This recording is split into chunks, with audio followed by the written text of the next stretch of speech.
Splinter Cell is back. Ubisoft Toronto has begun work on a remake of Sam Fisher's most classic operations, and with the series' return on the horizon, it's the perfect time to look back at the game that started it all. What the hell? I'm going to ask you some questions. When I think you're lying, I'll do this. Who do you work for? Splinter Cell launched back in 2002, a time when Ubisoft was best known as the company that made Rayman, a bright and colorful platformer. Splinter Cell was not that. It was a dark and serious stealth action game that favored slow, methodical movements over frantic action. And no one was quite sure how fans would react. Maybe it's better if I didn't see anything. To find out more about the development of that first game and the lasting effects it had, we spoke to some of the folks that helped launch the original Splinter Cell and some that are helping to bring it back.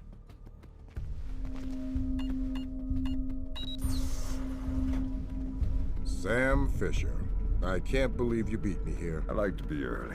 Very first time we really understood that we had a hit in our hands is, I guess, when we were talking to Microsoft. Like, we had that feeling, that gut feeling, but it wasn't validated by anything, and we never had a hit before at Ubisoft, like not a big one like that. When Microsoft came to us and looked at it, they knew also something was up, and they were considering it for their E3 showcase at the time for showing off the Xbox. And it was super scary for us because we're like, how are people going to react? We don't know because it's very dark. Is it going to come through nicely on the screen? Is it going to show off its colors? The feedback we received from E3 was so incredible, so it just gave us a huge push to get things done and get this game to the level of the expectations. Probably for E3 and for our competitors and for for players at large, it probably came out of nowhere. There was this whole, who is Ubisoft? It was a transformation of what Ubisoft could do and how they were regarded. That was very special because at that time at Ubisoft Montreal, we were producing games, but we were not in a AAA mindset at that time. And this game became somehow a great inspiration from the teams. And from that moment, when Splinter Cell did release with a very cool feedback and nice reviews and nice popularity as well, this has been an incredible trigger for the whole studio to reach for this level of achievement for other games. But what exactly was it that drew in audiences at that E3? What did Splinter Cell do that set it apart from the crowd? The answer, as it turns out, was pretty black and white. Light, shadow. It's instantly relatable and instantly something that you know how to play with.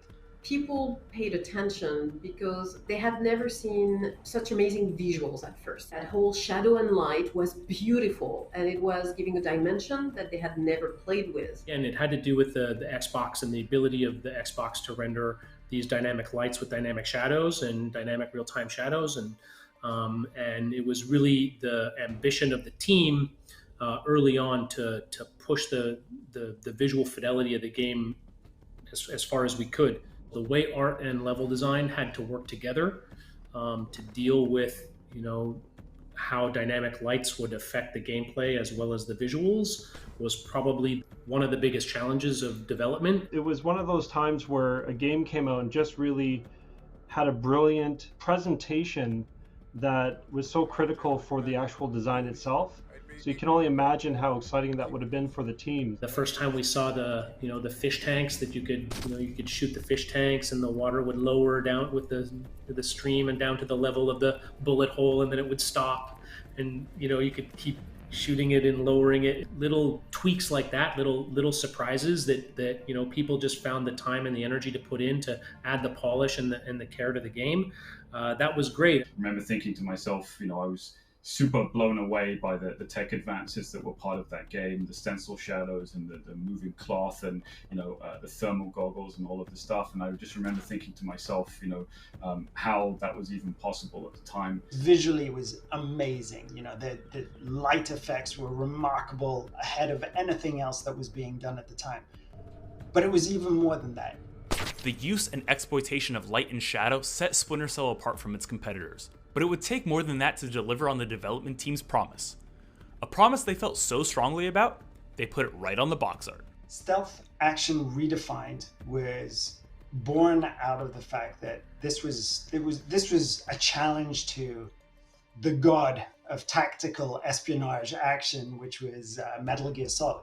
It was really the mission that Splinter Cell set out for itself. It was, okay, if we're going to take espionage, if we're going to take stealth action, how are we going to position that in a way that fits the Tom Clancy brand values as well? We had Rainbow Six, Redstone was working on Ghost Recon. Those were obvious Tom Clancy games, but Splinter Cell came from Montreal, and Montreal wasn't working on Tom Clancy at the time. And when we looked at it, we looked at the fantasy, we looked at the realism and the techno-thriller aspect of it. We figured that would perfectly fit under Tom Clancy. Back then, there was a lot of, a lot of games that were very kind of heavy on just shoot, kill, be done. That's how you get through these situations. Splinter Cell made you slow down, it made you think, it made you kind of try to understand the threats that were ahead of you, and it layered all of those features together. And it rewarded players for thinking differently, for being a bit more kind of patient with the way that they chose to solve those situations. The idea of being the one who can make the difference, who can go into those places that no one's supposed to be able to go to and do what no one's supposed to be able to do, that's an incredibly powerful fantasy, and it's a lot of fun to be that person. We used an actor that was a recognized person. That was new at the time. Anybody have a line back to third echelon? I'm here, Fisher. What the hell's going on? Nicolad's just declared war on the U.S. What? Now it's something that a lot of people do, a lot of game publishers. It's kind of normal, but at the time it wasn't. And we really looked at it like, first it was a Clancy brand, so we looked at it like something bigger than just a video game, marketed it that way, and created a persona. Sam's a great character.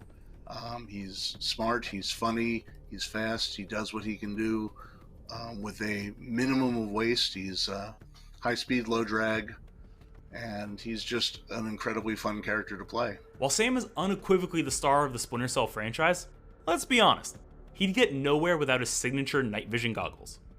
Not only are they an essential tool in Sam's arsenal, they're the symbol of the entire franchise. Those 3 green dots and that iconic sound, yep, that sound is enough to know exactly what game you're dealing with.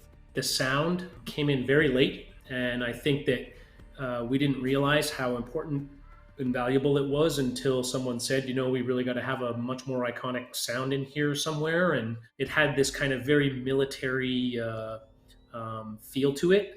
We were trying to create something that felt very realistic and modern, and just because of the speed at which technology moves, it kind of became its own thing in time, and it adhered to sort of the genuineness of it and kind of stuck. 19 years ago, Splinter Cell put Ubisoft on the map and changed the landscape for stealth action games across the industry. Now, thanks to the upcoming remake, a brand new generation can experience the best Splinter Cell has to offer. For future updates on the Splinter Cell remake, follow this channel and visit us at news.ubisoft.com.